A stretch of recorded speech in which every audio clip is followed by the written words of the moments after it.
Welcome to this explainer. We've designed this specifically for those of you gearing up for the Loksewa exams, or really anyone stepping into the world of administration or banking. So let's dive right into this masterclass on filing and indexing.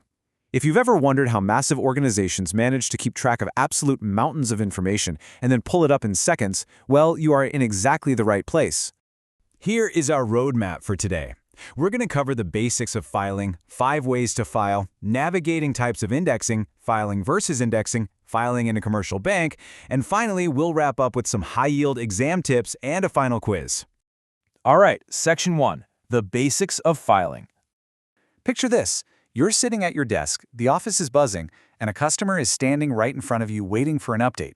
They're tapping their fingers. And you're desperately shuffling through unorganized piles of paper trying to find their application. The panic sets in, right? Well, that exact moment of stress is exactly why structured filing is the absolute backbone of any efficient organization. Without it, offices simply can't function. So what are we actually talking about here? The main takeaway is that filing isn't just about tossing papers into a drawer to clean off your desk. It's a sequential, highly scientific system of keeping records. According to the core theories of record management, filing is designed specifically to protect vital information, whether that's legal agreements, bills, or vouchers, and ensure you can grab it instantly, whether you need it tomorrow or 10 years from now. Moving on to Section 2, 5 ways to file. First up, we have alphabetical filing. Think of this one kind of like your child's ABC blocks. You organize files based strictly on the sequence of letters, A, B, C, D, and so on. It's incredibly straightforward, it uses names, and it's super popular for smaller offices. And the best part? It actually serves as its own index. If you need a file for Sharma, you just go straight to the S section. Boom. No extra steps needed. Next is numerical filing. Now, this method is really fascinating because it's all about confidentiality. If you're working in an environment that handles highly sensitive data, like a commercial bank or a hospital, this is your go-to. By swapping out client names for predetermined numbers, you totally maximize client privacy. So a wandering eye won't see Ram's loan file, they'll just see file number 4522.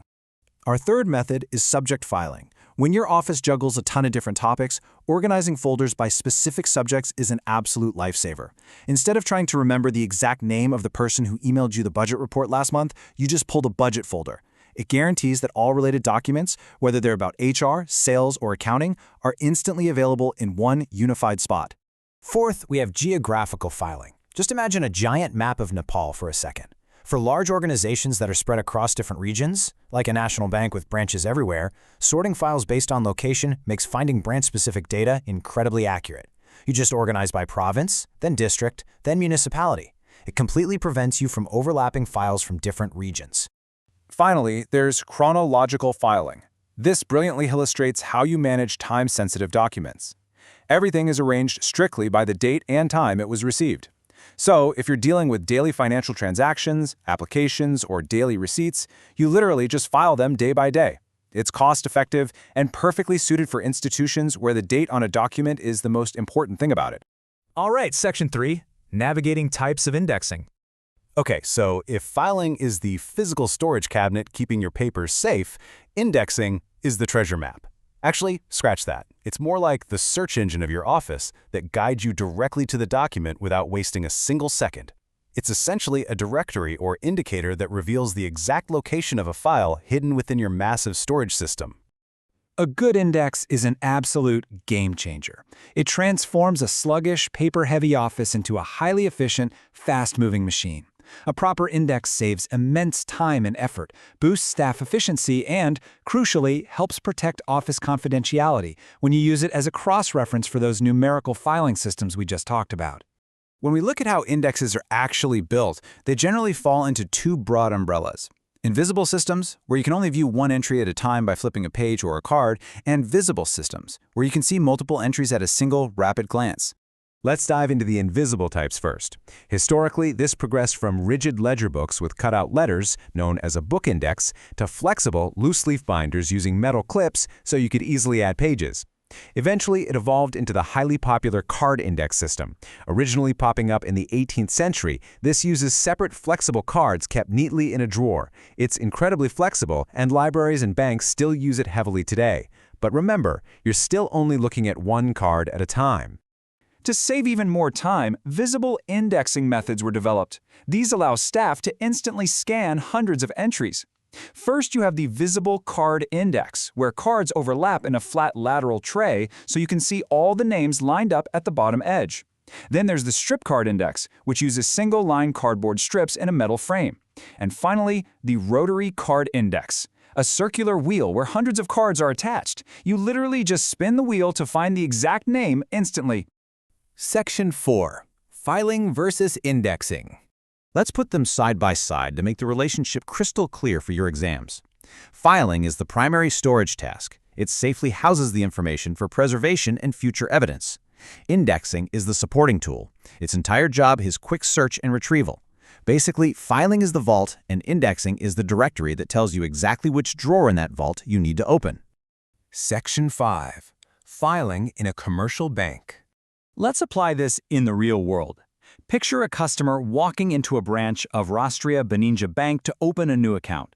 Their highly sensitive KYC documents are safely hidden away in the back room under a numerical file to protect their privacy. But when that same customer walks back in a month later, the front desk staff can't just guess their number, right? Instead, they use a quick alphabetical card index, like a rotary wheel, to look up the customer's name, which instantly gives them the account number. It is the perfect marriage of security and speed. Section 6. Exam tips and final quiz. If you're taking the Loksewa exams or any admin test, pay very close attention here. When you're asked to define these concepts, don't just wing it in your own words. Memorizing this specific quote by J.C. Denyer is a guaranteed way to score high marks and show the examiner you really know your stuff. He clearly separates filing as the arranging and storing process and the index as the reference list pointing to those specific documents. Let's do a rapid-fire summary. Remember the 5 distinct filing methods: alphabetical, numerical, subject, geographical, and chronological. Understand that the index is your search engine to locate those files instantly.